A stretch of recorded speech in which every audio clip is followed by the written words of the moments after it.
By the end of the 1990s, id Software was on top of the world. From its humble origins as 4 guys who had just quit their job, to the creation of legends Wolfenstein and Doom, id had popularized both 3D graphics and first-person shooters. From there, they went on to create deathmatch and online multiplayer, features taken to their peak with the Quake series.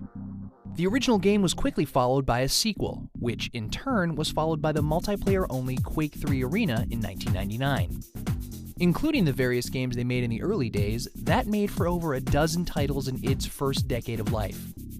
But for various reasons, the first 10 years of the 21st century would find the legends of id setting their sights a little smaller.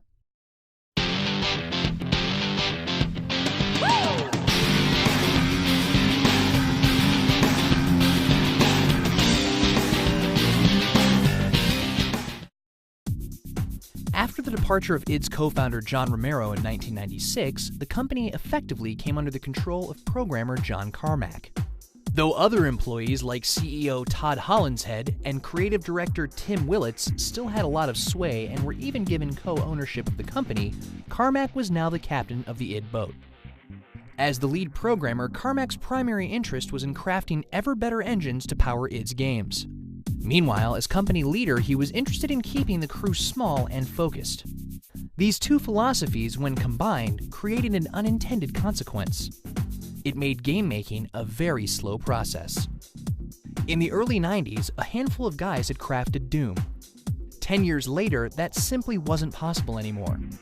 If Carmack wanted id's next game to utilize his next engine, which he did, and he wanted to keep the engine team small, which he did, then it was going to take quite a while for a new title to materialize.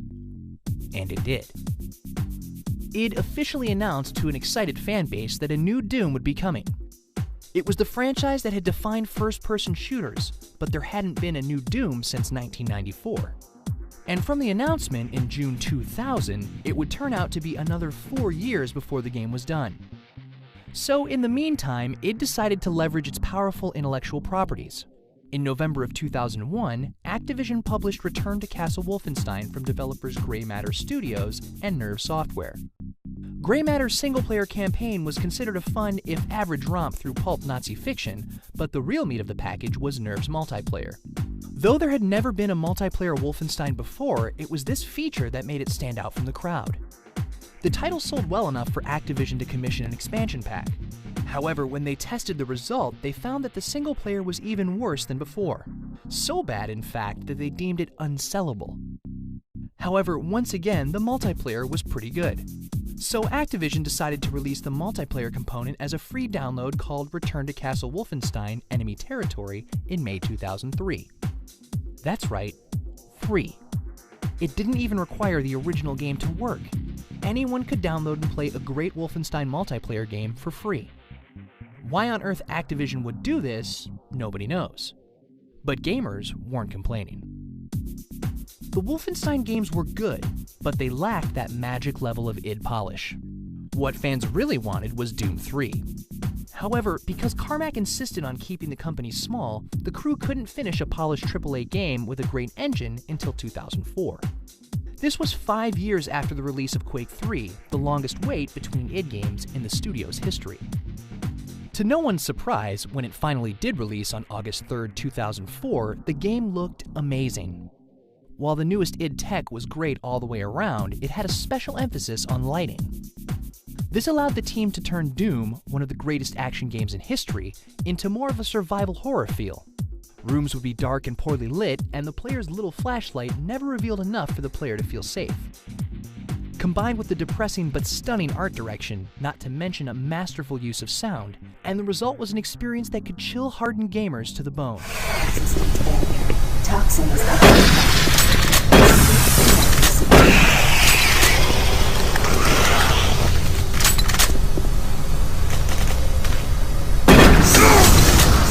However, the astounding presentation was not matched by the gameplay. Doom 3 was a remake of the original game, and it showed through in its design.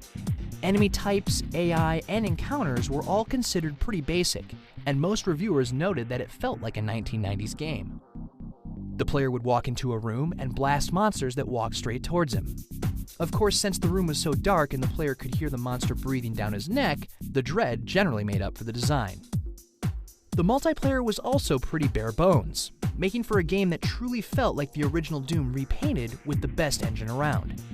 But it was more than enough to get fans excited, and was the first exposure of many younger gamers to id Software. Doom 3 went on to become the most commercially successful game in id's history. No small feat. Interestingly, these revenues were split evenly between the PC and Xbox versions, proving to the company that multi-platform development was the way of the future. That being said, its huge sales were at least partially because the gaming market in 2004 was much larger than it was in 1993. Even with the good numbers, Doom 3 did not change the industry the way its predecessor had. Strangely enough, despite its clear strengths, the new engine did not license out very far, only going to projects associated with id. By this point, the Unreal Engine had established itself as the go-to technology of choice. After Doom, id once again began working on a new project. But Carmack still wanted to keep the company small, and he wanted the new game to use yet another engine. That tech would be years away from completion. In other words, after the 5-year wait for Doom 3, it looked like the next title would take even longer. And with development costs for AAA games rising across the industry, that was going to be a big problem. But Carmack was nothing if not independent, and he wanted his company to be too. That didn't stop rumors of an acquisition from surfacing. Since the release of Quake 2, id had had a publishing contract with Activision. Now, word had it that the industry giant wanted to buy Little id outright. Right around the same time, artist and co-founder Adrian Carmack left the company. He later sued id, claiming that he had been fired before the Activision merger in order to keep him from getting any of the money that would come from it. The lawsuit was eventually dropped, probably because id never sold to Activision and thus rendered the suit moot. Nevertheless, of the 4 voices whose chorus had created id, only one now remained. As with the Doom 3 wait, id decided to license out its properties to other developers in order to keep the revenue stream flowing. Quake 4 from Raven Software, Enemy Territory Quake Wars from Splash Damage, and Wolfenstein from Raven again would all release in the following years. These would all use Doom 3's engine and look good, but as with that title, they all felt outdated. It was as if id had been such a monster success in the 90s, neither they nor the companies who worked for them could bear to change that style. One day while he was on vacation with his wife Anna Kang, Carmack messed around with some mobile games on her phone. He determined that there were no good games for the small screen. So he started doing some research into mobile graphics technology and the state of the mobile gaming industry, and put together a plan on what he and id could do to improve it, while still on vacation. So once again, id began licensing out its properties. Their first mobile title was Doom RPG from Fountainhead Entertainment, which just so happened to be Carmack's wife's company. The title sold well, and the following year, Fountainhead created Orcs and Elves for id, their first new IP since Quake in 1996. id continued to release new mobile games in the following years, and since the release of the iPhone, have begun working in that market as well, with titles like Wolfenstein RPG and Doom Resurrection. In February 2009, while still working on their new project with no end in sight, id decided to re-release a classic in a different guise. They put up a beta for Quake Live, a free download of Quake 3 Arena with a few changes. It was an experiment in a new revenue model. The game would be paid for entirely by in-game advertising. Sadly, this didn't pan out quite the way id hoped, so they later switched to a subscription model. A player can still play for free if he wants, but he'll get more maps, modes, and servers if he pays. This new version was successful enough for Quake Live to come out of beta in August 2010 as a full product. In mid-2009, id received something that they'd received many times over the years: an offer for acquisition. Id had always turned these offers down. Id prided itself on its independent spirit and its ability to do whatever it wanted without interference. Additionally, Carmack liked having a small, tight crew, as opposed to being one part of a much larger machine. But with this offer, id actually began to discuss it. As much as they loved being on their own, it just wasn't sustainable anymore.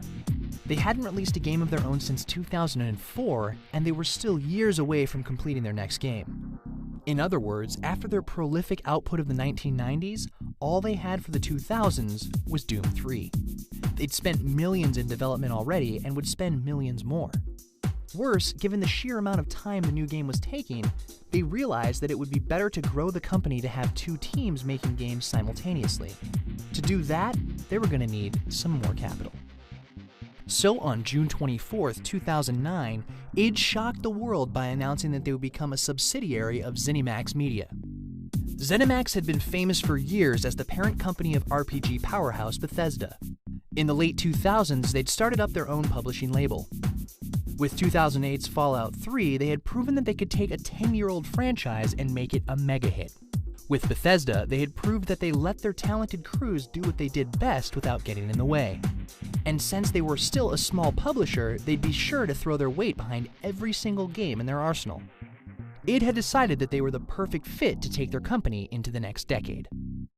As a full member of the ZeniMax family, id now has two teams working on games full-time.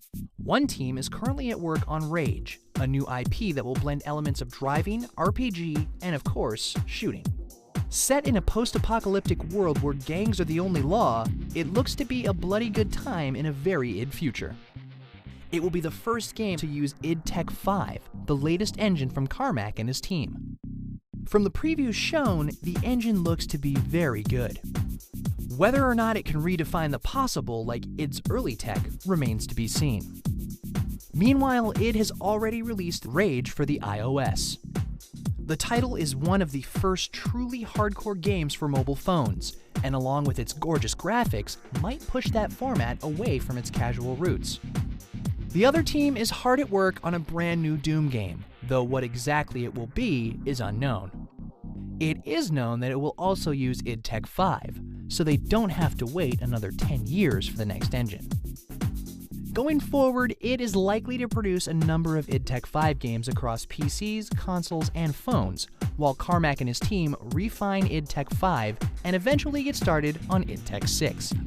id Tech 5 will now only be used by ZeniMax or studios publishing through ZeniMax, ending id's long history of open engine licensing.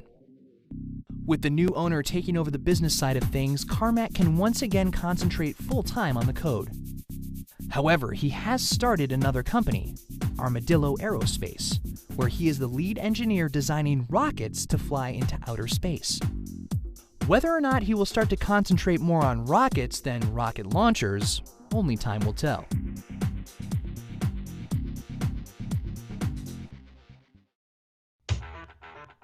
Regardless of where id goes with its future, there is no denying the incredible legacy that the company has already made. From 3D games to first-person shooters to online networking, id has defined the direction of modern gaming, and many of its current conventions can trace their origins to Wolfenstein, Doom, and Quake. The success story of the 20-something dudes has inspired generations of new game makers, and by the same token, the splitting of the company's founders stands as a cautionary tale to them as well.